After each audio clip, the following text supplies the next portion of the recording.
Well, they won't know those results for up to 3 very long weeks. It's even more excruciating for them. Thank you. David Lee Miller reporting live for us.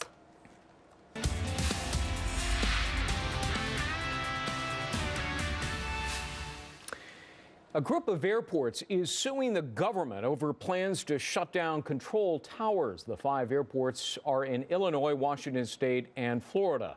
Nearly 150 towers nationwide set to lose their personnel beginning on April 7th, just over a week from now. The FAA says it must cut $637 million because of spending cuts known as sequestration. But the airports say the cuts break the law by putting passengers at risk. Do the airports have a case? Our legal panel joins us now. David Wohl is a defense lawyer, and former prosecutor Keisha Hebben joins us as well. David, you tipped me off to this when you mentioned the amount of money that we spend on foreign aid. And so I had our brain room look it up. $37 billion in foreign aid. Seriously?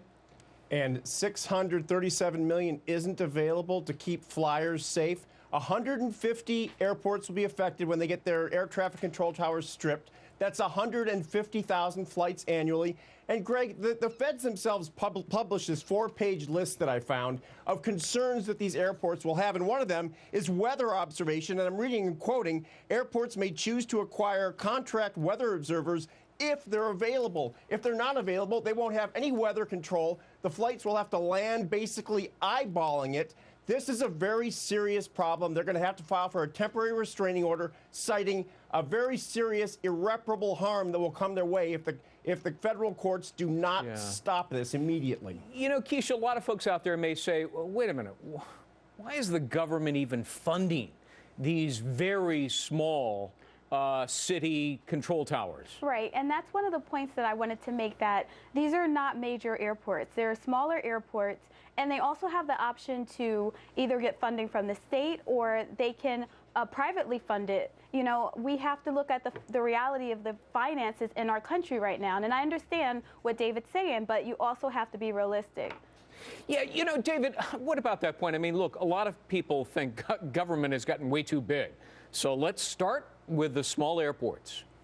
Well, you know, Greg, the problem, and a problem many people see, is this is sequestration-related political gamesmanship. In other words, the administration is deciding who and what is basically fair game for expense cutting. And you talk about 150,000 flights, Greg. How many travelers is that a year? And is it okay that their lives are put at risk because we're no longer going to have air traffic control towers? One of the officials said this is a cascading problem that will get worse once the 150 I think these are small planes. Right. These are not commercial these are small, jets. They may be small planes, but what do they seat? 5, 10, 20? You tell that to those people who are no longer going to have pilots basically eyeballing the landing. Right, but you have to also realize there are also airports that are currently operating without these towers. They're small airports, and they have other methods of making sure passengers are safe. So it's not just that this is some new thing. And the towers are not operating during the evening. So that's something that's already been proven to be okay. You know, well, David, Greg, I think these are incredibly rural airports. Right. I mean, they're like out in the middle of nowhere. Greg, you know what? One of them is Riverside, where I live, and that's a pretty significantly large airport as far as small airports go. And Greg, look, what is the concern for the flying public? First, the TSA says, let's go ahead and bring knives on planes. That's okay. Now they're saying we're going to get rid of 150 air traffic control towers. But listen, we're concerned about you, the flying public. Trust us. But David, I don't blame these guys for going to court at all. Where are you going to get the money from? I understand that you're saying funds should not be used for other sources or resources, how about but where are you going to get it from? the money away from Hamas and the Muslim Brotherhood that we've given to Egypt, $200 million, and give it to the flying public in America, who's less safe because it was given to Hamas and the Muslim Brotherhood. But you also have to look at the rise of fuel, the cost of the fuel to run these planes, and everything that's taken into consideration for our economics right now in the country. $37.6 billion we give to foreign countries. And a great many Americans would probably say, why are we giving anybody anything? And I'll tell you what, Greg, it's a great question, because I think the safety of the flying public in America comes first, and then start cutting their money. the foreigners. That's, we have hello. to do more research on that because I'm sure there's a reason and there's, explanation behind laws that allow that. Riverside, but I really? sure Your haven't heard it. airport is affected by this, David?